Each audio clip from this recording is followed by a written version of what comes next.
So, kamusta po mga ka-Streetwise? Ako po si Takero Miyamoto at welcome po sa aking munting channel.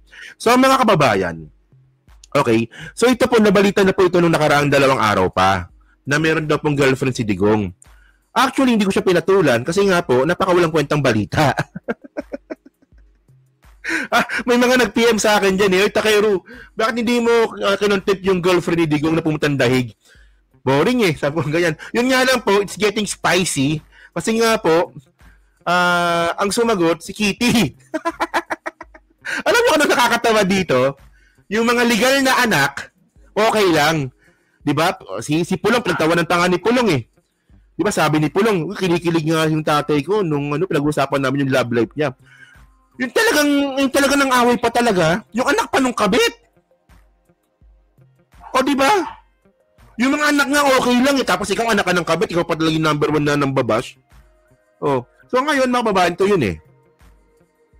Umuusok, no? Parang dragon pala to si Kitty, no? Oh.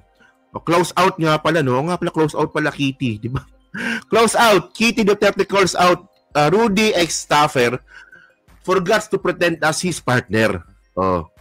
So, hindi matanggap nung hindi po matanggap nung anak nung kabit. Hindi po matanggap nung anak nung kabit na nangangabit ulit yung tatay niya. Hindi, mga kababae, no? Hindi naman sa pagmamalinis, pero Diyos ko naman na ito yung mga bagay, no, bilang isang public servant, no, dapat dinidisclose, pero dito nga po, no, nagiging normal na lang po yung pagiging immoral. Hindi, seriously, mga kababayan, ha? Nangyayari po talaga yung mga ganyan-ganyan. Nangyayari po talaga yan. Pero public servant kayo, dati kang presidente, binubuyang-yang mo yung kababuyan mo. Tama, di ba? Oh. So, siya ay si Pong Nasarehas. Pong Nasarehas eh, no? So, ngayon, syempre, di ba? Isipin mo, di ba, kabit na nga yung nanay mo, may kabit pa yung tatay mo. Diyos ko, what a happy family. So, ngayon, siya si, pangalan nito? Nakalimutan ang pangalan. Girly, no? Si Girly.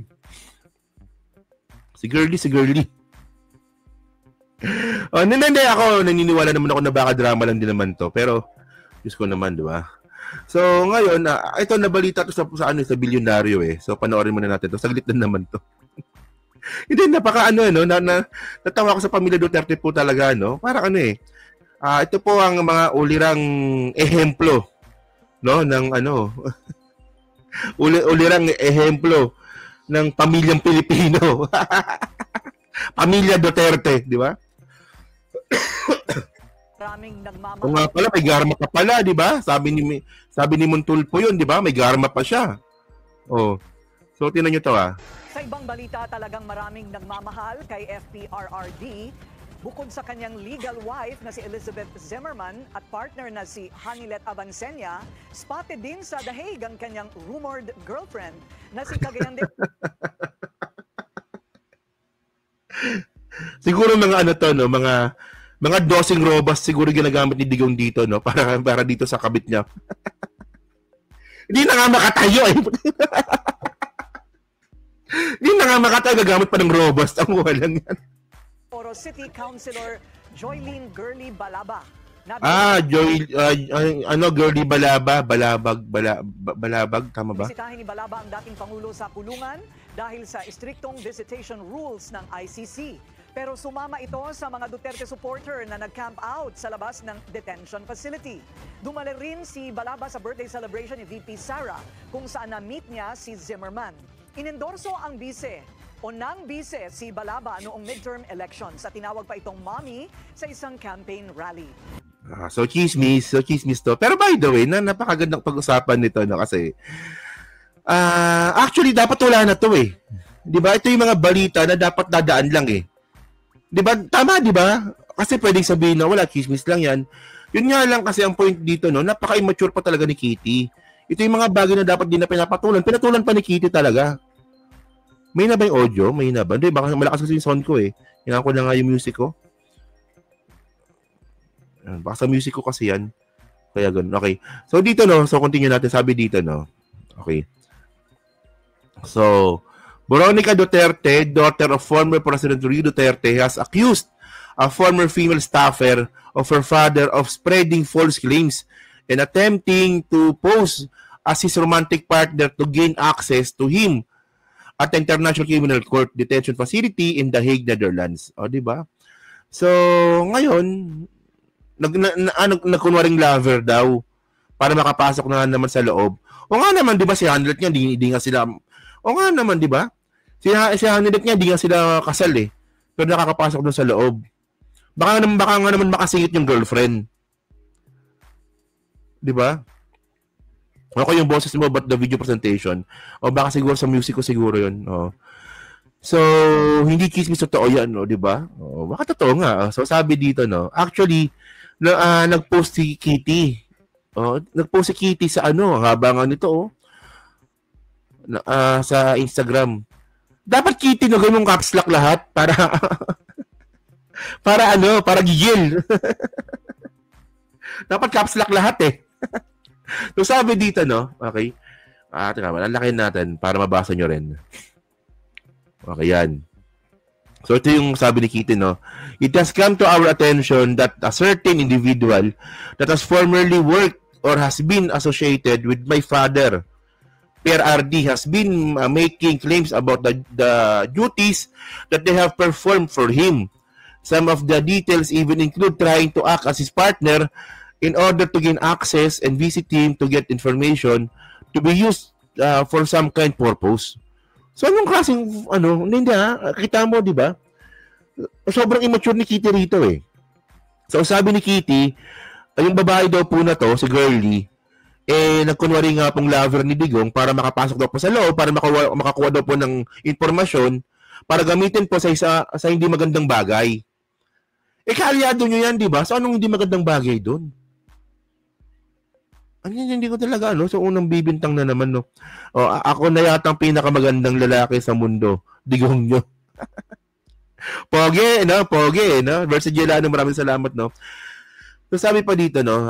Do your friends know the inappropriate message you sent PRRD? Well, your family does.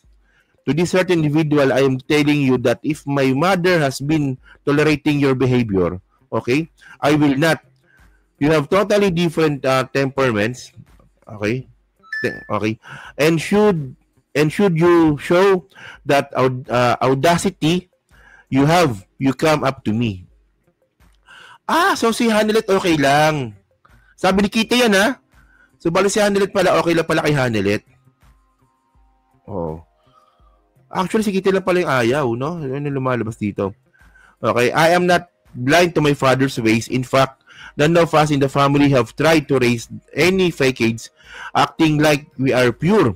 I am old enough to comprehend his sentiments toward romantic partnership, and because I know him, I know who is fooling who. Diba? So whatsoever. No? To the supporters and bloggers, it's not your fault. And I understand that fake news does get around. So the siblings and other people close to PRRD have been notified about this individual already. They know the truth. They stand with it. Actually, mga kababayan, no? Ang arte naman nito, di ba? So, ngayon, mga kababayan, si Pulong nga, di ba? Pinag-uusapan nga ni Pulong to, itong babae na to, okay lang sa kanila eh. Tumatawa pa nga sila mag-ama eh. No, kasi, alam nyo nun,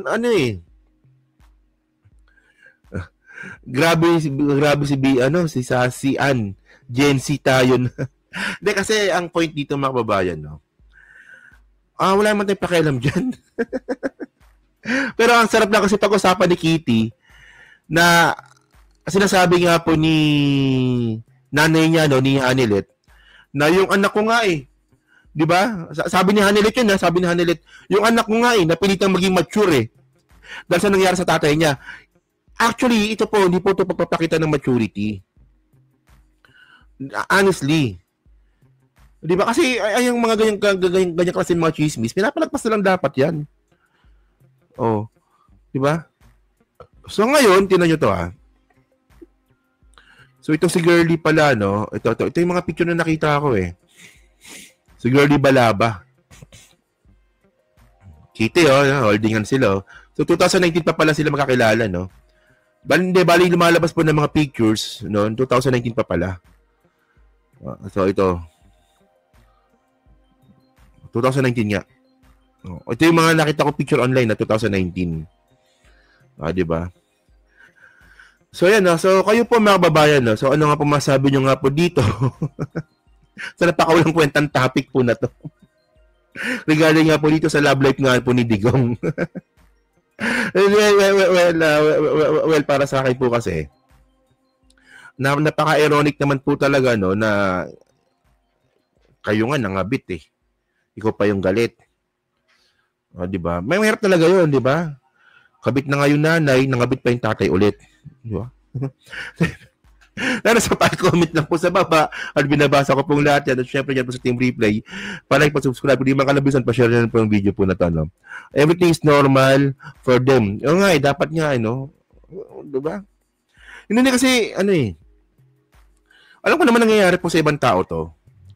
Pero ito yung mga, dapat dinidisclose to kasi especially public servant kayo. Di ba?